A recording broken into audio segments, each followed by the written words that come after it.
Go. Hello po, ako po ay si Crisandro Zoe Milatfraude. Galing po ako sa grade 4 SPM. Ngayon po, ako po ay magluluto ng picadillo.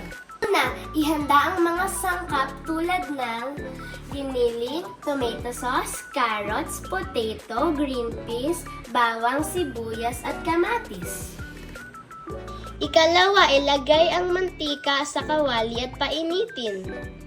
Ikatlo, ilagay ang bawang, sibuyas at kamatis.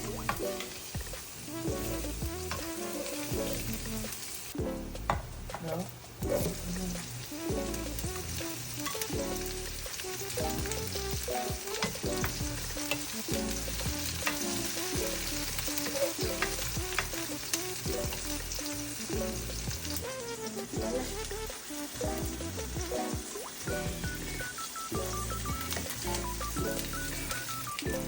Ikaapat, ilagay ang giniling na baboy at igisa.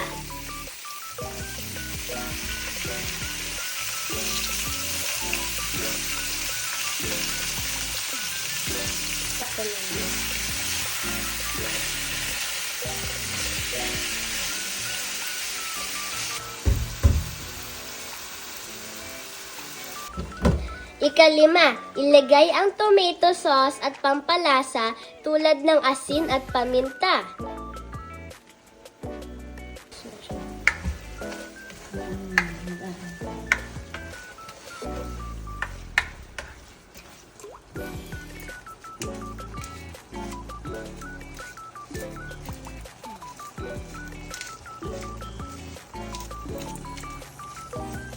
Ika-anim, pag malapit na maluto, ilagay na ang carrots, patatas at green peas.